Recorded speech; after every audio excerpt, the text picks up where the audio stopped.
मादरे इल्मी Sindh university Jamshoro में अमन मुशाइरो करायो वियो। अमन मुशाइरो सिंधी अदबी संगत सिंध यूनिवर्सिटी शागिर्द शाख पारां ब्यूरो ऑफ स्टेग्स जे सहकार सां शेख अयाज़ ऑडिटोरियम में मुनक़िद कयो वियो। मुशाइरे जी सदारत अलामती तौर शाह अब्दुल लतीफ़ भिटाई कई। सदारती कुर्सी ते शाह लतीफ़ जी ख़ूबसूरत तस्वीर रखी वई हुई, जॾहिं त महिमान ख़ास वाइस चांसलर प्रोफेसर डॉक्टर फतह मरी हो। मुशाइरे जे पहिरीं वहक जंहिंजो सिरो अदब जो समाज कारज हो, जंहिंमें महिमान ख़ास प्रोफेसर डॉक्टर फतह मरी चयो त अमन आलमी मसलो आहे। अॼु 10 नवंबर ते पूरी दुनिया में साइंस जो ॾियारो मल्हायो पियो वञे, जंहिंजो हिन साल जो नारो बि अमन, तरक्की ऐं ख़ुशहाली आहे। अॼोके ॾींहं ते सिंधी अदबी संगत तरफ़ां करायल अमन मुशाइरे ते समूरनि शागिर्दनि तोड़े मुंतज़मीन खे मुबारक हुजे। ही अहिड़ो प्लेटफॉर्म आहे जिते हर लिखणी ते तनक़ीद बराए इस्लाह थींदी आहे, जेका तमामु सुठी रिवायत आहे। हिन चयो त सुधारे लाइ तनक़ीद हमेशा मस्बत हूंदी आहे, छाकाणि त शाइर, अदीब, कहाणीकार, ड्रामा नवीस, मज़मून निगार ते तनक़ीद सां लिखणियुनि खे वधीक बहितर बणाइण में मदद मिले थी।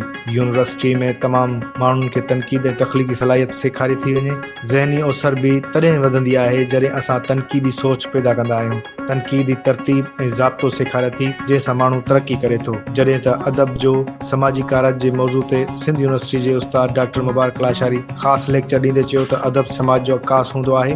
अदब ई क़ौमनि जी सुञाणप हूंदो आहे। अदब ई क़ौमनि जी सक़ाफ़त, रहणी कहणी, तौर तरीक़ा समाज जी ख़ूबियुनि ऐं ख़राबियुनि खे ज़ाहिर कंदो आहे।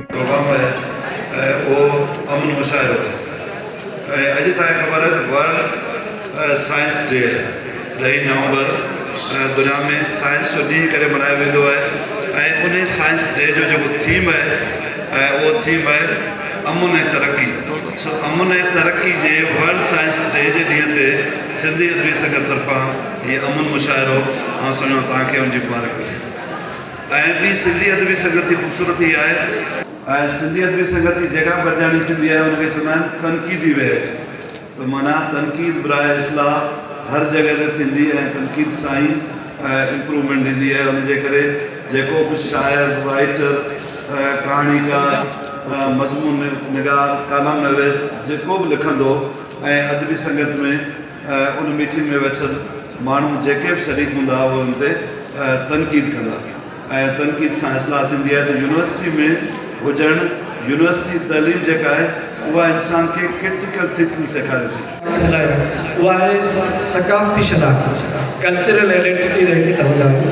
असां सकाफ़ती शनाख़्त जे ज़रिए असां सुञाणींदा आहियूं त असांजो अदब कहिड़ो आहे, असांखे छा ॿुधाए थो। मिसाल तौर असां छा वियासीं, लतीफ़ साईं या सचल साईं जे पैगाम खे खणी करे असां ॾिसंदासीं त असां इंसान दोस्त केतिरा वियासीं। मां जो ई आहियां सो ई आहियां। इहा हिकु कल्चरल आइडेंटिटी आहे, असांजी सकाफ़त आहे। तव्हांजो मज़हब तव्हांजे लाइ, मुंहिंजो मज़हब मुंहिंजे लाइ, तव्हांजी ॻाल्हि तव्हां कहिड़ी जेके ॻाल्हाईंदासीं अदब में, अदब जो जेको कार्य आहे